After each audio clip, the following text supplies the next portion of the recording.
تو سب سے پہلا فیکٹ تو یہ ہے کہ صوبوں کا شیئر کہیں قریب سے بھی 57.5% نہیں ہے. ہاں NFC ایوارڈ میں ہے, لیکن میں آپ کو 2 منٹ میں ثابت کر دوں گا, اور اس پہ پورا مضمون حفیظ پاشا صاحب نے لکھا تھا 7 اکتوبر کو بزنس ریکارڈر میں. انہوں نے کہا تھا کہ صوبوں کا شیئر 45% سے بھی کم ہے 2024-25 میں. وہ کیسے؟ ہم 25-26 کا ہی ڈیٹا دیتے ہیں. وفاق نے کہا ہے کہ ہم نے 14.5 ٹریلین روپے جمع کرنے, 14,500 ارب روپے. اس میں سے 1-2 چیزیں نکل جاتی ہے. جو آپ کا ڈویزبل پول ہوتا ہے وہ 14,000 ارب روپے کا ہے, ٹھیک ہے, جو بٹنا ہے. اس میں سے وہ کہتے ہیں تقریباً 8,200 ارب روپے صوبوں کو جاتے ہیں, اور یہ جو ہے وہ 57% حصہ ہو گیا. پہلے تو یہ کہ وہ 14,000 ارب کا فگر اس لیے ہے کہ جو ایک ٹیکس ہونا چاہیے جس میں سب سے زیادہ پیداوار اس ریسورس کی, آئل اینڈ گیس کی, خیبر پختونخوا, سندھ اور بلوچستان میں ہے, اس کو جو ہے وہ ٹیکس کی فارم میں لگانے کے بجائے پیٹرولیم لیوی کے فارم پہ لگا کے وہ سارا پیسہ وفاق اپنے پاس رکھ دیتا ہے. اور یہ کوئی معمولی 100-200 ارب روپے کی اماؤنٹ نہیں ہے, یہ 1,500 ارب روپے کی اماؤنٹ ہے. تو جو ایکچوئل ڈویزبل پول ہونا چاہیے وہ 14,000 ارب نہیں 15,500 ارب ہونا چاہیے.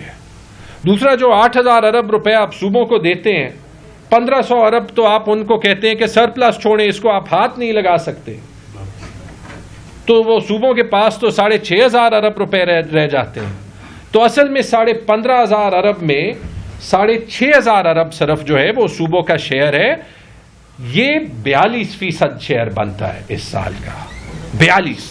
یہ پچھلی NFC سے کم بنتا ہے. 5ویں NFC کی میں بات کر رہا ہوں. اور کتنا کم کرنا ہے؟ آپ اس کے بعد بھی 1,000 ارب روپے لے لیں گے صوبوں سے. تو جب آپ وہ بھی لے لیں گے, میں نے ابھی آپ کو دکھایا ایجوکیشن ہیلتھ میں جو ہمارا انویسٹمنٹ کی ہماری ضرورت ہے, جب 1,000 ارب روپے صوبوں کے پاس اور کم ہو جائیں گے تو وہ کیا پیسے لگائیں گے؟ تو کیا آپ نے پاکستان کی اگلی سال رینکنگ 120 میں 130ویں کرنی ہے؟ اس میں اگر آپ دیکھیں تو سب سے پہلے تو یہ پروپیگنڈا بالکل غلط ہے کہ صوبوں کے پاس 57% جو ہے وہ جاتا ہے. دوسری بات, صوبے جو ہے وہ ان کے پاس بڑا پیسہ, یہ میں نے آپ کو آلریڈی ثابت کر دیا. آپ ایجوکیشن دیکھ لیں, ایجوکیشن پہ پاکستان کا 2% GDP کا لگتا ہے, 2%. ساری ریسرچ کہتی ہے کہ ڈیولپنگ ممالک میں 4% لگنا چاہیے, یعنی کہ صوبوں کو ایجوکیشن پہ 2,000 ارب روپے مزید لگانا چاہیے. جب آپ جو ہے پیسہ ان سے لے لیں گے تو وہ تو 1 روپے زیادہ نہیں لگا سکیں گے. اس طرح ہیلتھ میں, ایجوکیشن میں پاکستان کی 119ویں پوزیشن تھی, ہیلتھ میں 97ویں پوزیشن ہے. ہیلتھ پہ پاکستان کا GDP کا 1% پیسہ بھی نہیں لگتا. جو ایکچوئل جو بینچ مارک ہے ڈیولپنگ کنٹریز کا وہ 5 سے 10% ہے. چلے 5% تک تو ہم جا ہی نہیں سکتے, 1 سے 2% کر دیتے ہیں GDP کا. یعنی ہیلتھ پہ اسپینڈنگ ڈبل ہونی چاہیے. 1,000 ارب روپے یہ مزید بنتا ہے. یہ صوبے اس لیے نہیں لگا سکتے کیونکہ مزید پیسے ہیں ہی نہیں. 3,000 ارب روپے کی تو صرف یہاں پہ ضرورت ہے. کل ڈان کی اتنی بڑی پاپولیشن کانفرنس تھی, وہاں world bank, IMF, federal minister کہہ رہے تھے کہ پاپولیشن پہ زیادہ پیسے جو ہے وہ لگانے چاہیے. تو کہاں سے لگائیں پیسے؟ تو آپ خود لے رہے ہیں. دیکھیں, سمپل سا مسئلہ ہے. مسئلہ یہ نہیں ہے کہ صوبوں کے پاس پیسہ زیادہ ہے, مسئلہ یہ ہے کہ پاکستان کے پاس پیسہ کم ہے. اور پاکستان کے پاس پیسہ اس لیے کم ہے کہ آپ ان 4 سال میں بالکل 100 میں سے 200 نمبر لے کے فیل ہو چکے ہیں. اگر اس NFC کا کوئی حل نکالنا ہوتا تو وہ یہ نکالنا ہوتا کہ آپ کو مل بیٹھ کے نمبر 1 یہ فیصلہ کرنا تھا کہ صوبے اور وفاق مل کے پاکستان کا ریونیو کیسے بڑھا سکتے ہیں, ٹیکس نیٹ کیسے جو ہے وہ براڈن کر سکتے ہیں کہ زیادہ لوگوں پہ کم ٹیکس لگے. اگر یہ NFC صحیح ہوتا تو آپ یہ کہتے کہ یہ جو ماڈل ہے جہاں پہ ہماری آدھی سے زیادہ اخراجات جو ہیں وہ تنخواہوں پہ اور پینشن پہ چلے جاتے ہیں, کہ اس کا کیا مل کے حل نکالنا ہے, کیونکہ وہ اخراجات کم کرنے. اگر آپ IMF کی رپورٹ لے لیں, صرف اسی کو پکڑ لیں, اس میں جو وہاں تو ویسے لکھا تھا کہ نیب کہتی ہے کہ صرف 5,300 ارب روپے کی کرپشن تو وہ پکڑتی ہے، لیکن اگر آپ وہ دیکھتے اس نے کہا کہ سب سے زیادہ کرپشن پروکیورمنٹ میں ہوتی ہے. میں نے اندازہ لگایا تھا کہ خیبر پختونخوا میں تقریباً 500 ارب روپے کی پروکیورمنٹ جو ہے وہ ہوگی، یعنی پورے پاکستان میں ہر سال 2,500 سے 3,000 ارب روپے کی پروکیورمنٹ جو ہے وہ ہوگی، کرنٹ بجٹ ڈیولپمنٹ بجٹ ملا کے. اس میں سے آپ 20% جو ہے وہ سیونگ کریں، 600 ارب روپے تو یہ بنتے ہیں. این ایف سی کو ان چیزوں پہ ڈیٹیل کام کرنا چاہیے. آپ جب پیسہ پہلے سے گھر میں کم ہے، ایک فرد جو ہے وہ باقیوں سے جو ہے وہ پیسہ لے لے تو باقی گھر کا مسئلہ تو حل نہیں ہوتا. لیکن ان کو سمجھ ہی نہیں ہے، یہ تو اب ہر رینکنگ نے ثابت کر دی. اس میں اینڈ میں بات کرنا چاہتا ہوں چھوٹے صوبوں کی اور خیبر پختونخوا کی. چھوٹے صوبوں کی جنرلی یہ کیونکہ اس میں صرف سندھ، بلوچستان اور خیبر پختونخوا نہیں ہے، کیونکہ وہاں پہ ان کا جو دار و مدار ہے اور ان کا جو پاکستان سے کنیکشن ہے ان فیصلوں سے بہت زیادہ ڈیپینڈ کرتا ہے کہ یہ دیکھے جائیں کہ یہ فیئر ہوں. لیکن ان کے ساتھ میں گلگت بلتستان اور کشمیر کی بھی، آزاد کشمیر کی بھی بات کروں گا کہ سب سے پہلا تو پاکستان کی سکسیس یہ ہونی چاہیے کہ ان سب ایریاز کو جو ہے وہ پیسہ زیادہ جائے. آپ پیسہ واپس لینے کی بات کر رہے ہیں، ٹھیک ہے جی. دوسری بات میں یہ کروں گا، جو سب سے بڑی بات ہے جو میرے خیال میں چیف منسٹر صاحب کل کہیں گے بھی، یہ این ایف سی تو آئین اور قانون کے ہی خلاف ہے، اور وہ بھی میں آپ کو بتاتا ہوں کیسے. 31 مئی 2018 کو فاٹا کا انضمام ہوا، یعنی ہمارا آدھا صوبہ اور فاٹا کے 60 لاکھ لوگ وہ تو این ایف سی کا حصہ ہی نہیں ہے. وہ تو این ایف سی میں ان کے لیے 1 روپے بھی نہیں شامل. وہ جو وعدے اسد کیسر صاحب نے کہے وہ تو چھوڑے. اور پھر 2017 کا سینسس ہوا، 2023 کا سینسس ہوا. یہ این ایف سی 1998 کے سینسس پہ بنا ہوا ہے، یعنی آپ کی آبادی کے مطابق وہ ریسورسز ڈسٹریبیوٹ ہی نہیں ہو رہے. تو جو سب سے پہلا کام ہونا چاہیے اگر اس این ایف سی کو آئین قانون کے مطابق بنانا ہے، تو جو وہ ایریا ہے جس پہ کا وار آن ٹیرر میں یہ 20 سال میں پورے پاکستان میں جتنی ہلاکتیں ہوئی ہیں، شہادتیں ہوئی ہیں، جو 80,000 لوگوں کا ہم فگر دیتے ہیں، اس 60 لاکھ کی فاٹا کی آبادی میں 80,000 میں سے 40,000 سے زیادہ شہادتیں ہوئی ہیں. اس 80,000 میں 60,000 سے زیادہ خیبر پختونخوا اور فاٹا کو ملا کے ہوئی ہیں. ان کا شیئر تو پہلے دن پورا کریں. اپنے آپ کو استثنا دینے کے لیے تو آپ نے 26ویں 27ویں ترمیم عدلیہ کو تباہ کرنے کے لیے پاس کر دی. ان بیچارے لوگوں کو تو ان کا حق دے دیں. ایک دن کا کام ہے. پہلا مطالبہ تو یہ ہے. دوسرا مطالبہ یہ ہے، میں بار بار سنتا ہوں، بات ہوتی ہے کہ خیبر پختونخوا کو بڑا پیسہ ملتا ہے، وار آن ٹیرر کا بڑا پیسہ ملتا ہے، وار آن ٹیرر کا بڑا پیسہ ملتا ہے. یہ فیکٹ ایک بار کلیئر کر دیں، وہ جو پیسہ تھا وہ کبھی جو ہے وہ کسی علیحدہ مد میں نہیں ملا. وہ پیسہ، اور آپ پچھلی این ایف سی دیکھ لیں، اس میں لکھا ہے کہ خیبر پختونخوا کا اگر ہم نقصان بھرنے لگیں تو جتنا پیسہ ہم دے رہے ہیں اس کا 10 گنا بھی دیں تو نقصان نہیں بھرے گا ہر سال. اس کو as a token of appreciation لے لیں. جو وار آن ٹیرر پہ 90% خرچہ ہے وہ ہم خود کر رہے ہیں. وہ وزیر اعظم ہر بار پشاور میں آ جاتے ہیں، کہتے ہیں کہ جی بڑا ہم آپ پہ احسان کر رہے ہیں، بڑا آپ پہ احسان کہہ رہے ہیں. مت کریں، اس سے تلخیاں بڑھتی ہیں. اور فاٹا کو ہٹا بھی دینا، اسپیکر صاحب یہ آپ کو بھی پتہ نہیں ہوگا، خیبر پختونخوا کی آبادی کے مطابق فاٹا کے بغیر جو 13% سے 15% پہ بڑھی ہے، وہ وار آن ٹیرر کے علاوہ بھی خیبر پختونخوا کا شیئر زیادہ بنتا ہے. اس میں بھی خیبر پختونخوا خسارے میں ہے. یہ دوسری بات ہو گئی. تیسری بات، لوگوں کا ٹرسٹ کیوں نہیں ہوتا وفاقی حکومت پہ چھوٹے صوبوں میں. یہ آخری میں بات کروں گا، پھر علیم شیخ صاحب کو دیتا ہوں. جب 1973 کا آئین بنا اس سے پہلے بجلی اور ڈیم بنانے کا شعبہ 1956 کی آئین میں صوبوں کے پاس تھا. جب وہ لیا گیا، وفاق کے پاس دیا گیا، تو کہا گیا کہ آپ جو ہے وہ سارا تربیلا ڈیم کا منافع آپ رکھ لیں، بجلی کا سارا منافع آپ رکھ لیں.